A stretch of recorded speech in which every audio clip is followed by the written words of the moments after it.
I did go to visit him last week. I'll keep the details of that private, just out of, to respect his privacy and the situation that he's in.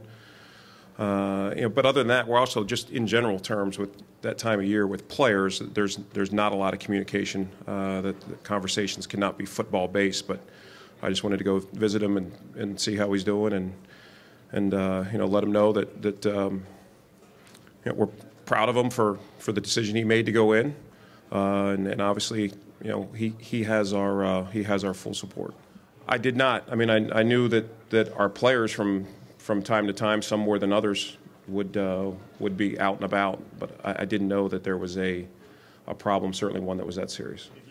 I think it was open-ended. Again, I don't want to get into too many details of it, so I don't have a firm idea of when he'll be back.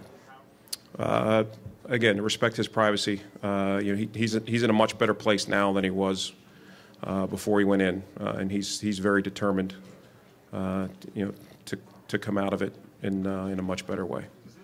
Well, I'd be a lot more concerned if we had a game this Sunday, but it's something that's a position that we're gonna look to address. All options are on the table. Talked about that at the end of the year.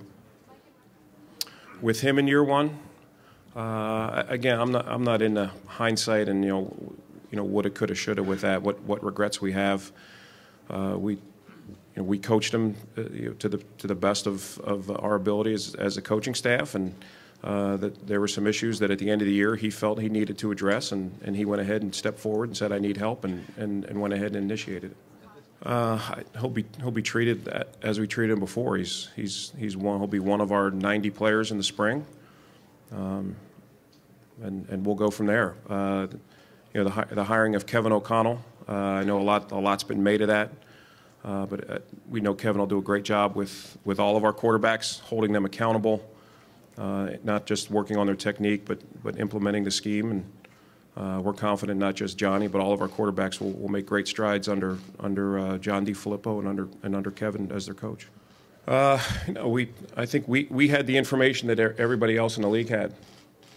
So it's when it's easy to look back now and say, well, what did you miss, or you can interpret something a little bit differently now, and it turns out to be a deeper rooted thing than you thought. But obviously we felt very comfortable with his background, and certainly enough to draft him.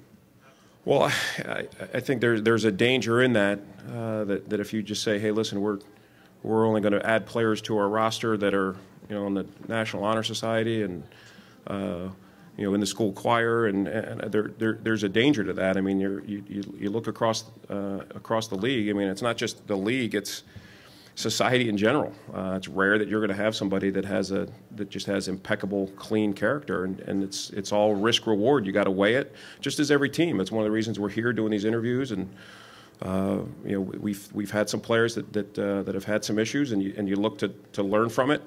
But at the same time, I don't think you can just knee-jerk react and go the exact other direction. And anybody that has any type of red flag, you shy away from. Well, that's probably accurate, just because it's you just look at the uncertainty of where he is, and just given the small sample size, we still don't know.